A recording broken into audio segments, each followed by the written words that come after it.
It's Friday, February 24th. I'm Sarah Forgani with KENS 5 News Now. Busy Friday for firefighters rushing to two overnight fires. First, at a pawn shop. It had to be torn down in the middle of the night after a fire consumed that business.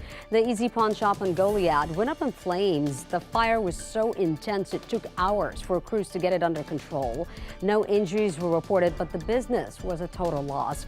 Public Works also had to immediately demolish the remaining structure. Arson is now looking into the cause.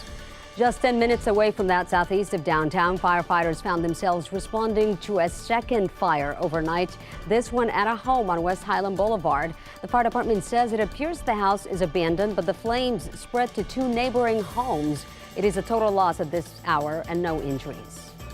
New images of a police chase involving migrants that ended with an officer's patrol car getting hit. And these are pictures Medina County first responders shared with us. The scene is of Highway 90 and FM 1343 in Castroville. The sheriff tells us police were chasing the car with migrants in it when that vehicle crashed into an officer's car. The driver and migrants were taken into custody. The police cruiser belongs to Castroville Police, and they tell us the officer is doing okay. In response to recent mass shootings, Alamo Heights ISD is rolling out a new device that could save lives in a crisis. Staff members will begin carrying a badge that has a built-in panic button. They can press that button 3 times to alert the school nurse and administration, and if they press it anymore, it will cause a campus-wide lockdown. Then 911 is automatically alerted. The responders will tell you that time is the most critical part. How quickly that we can either deal with it ourselves, or if it's beyond our capability, how we can get first responders in as quickly as possible. Meanwhile, the Texas House is forming a committee to consider gun proposals. A lot of gun-related bills have been filed this legislative session in the wake of the Uvalde shooting.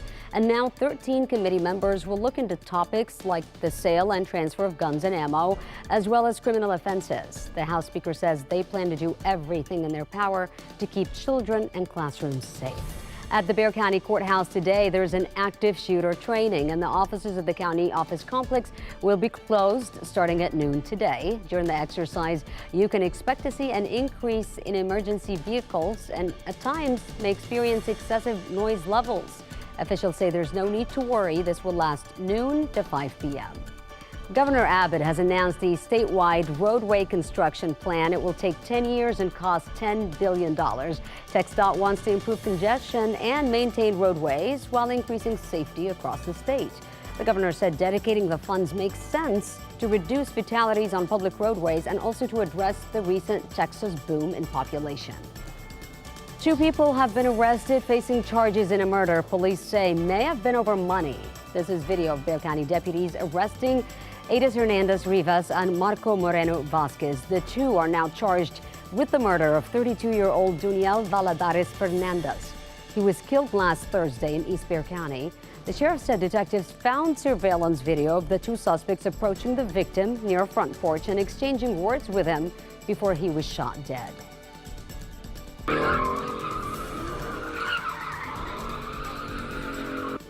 A familiar scene lately, street takeovers across Texas. Now a statewide task force is created to work with local law enforcement with a focus on the problem plaguing our state. Governor Abbott made that announcement in a press release saying the takeovers have become increasingly violent and more frequent and are now endangering the public. During the weekend, an Austin police officer was injured when a mob of hundreds of people charged his patrol unit, pushing back the officer after he responded to 911 calls about the gathering. And later that same night, officers say they responded to 3 other violent takeovers in the Austin area where officers were also attacked with rocks and glass bottles. That same thing happens here in San Antonio. New video shows people crowding an intersection near Mission Concepcion as cars do donuts. That noise and chaos is constant over the weekends, according to folks who live there, and they say they have had enough. The toxic chemicals from the Palestine, Ohio train derailment are heading to a storage facility near Houston. The Texas Commission on Environmental Quality says the liquid waste is being sent to private company Texas Molecular. It specializes in injecting hazardous materials thousands of feet into the ground for disposal. Because it is so deep, the toxins should not impact residents living near the facility.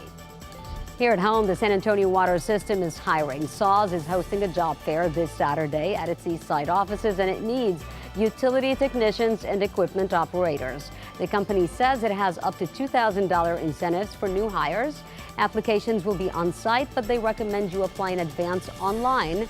Interviews will also be done on the spot. If you'd like to apply, go to saws.org/job fair. Also, if you have a green thumb, how about picking up some free trees? Fruit trees, to be exact. San Antonio Parks and Rec is giving away more than 800 fruit trees. It is completely free of charge. This all begins at 8 a.m. Saturday at Rosedale Park, and it will last until they run out of trees. Hopefully it'll be a beautiful day as you head out there. Let's check in with Maggie for today's forecast.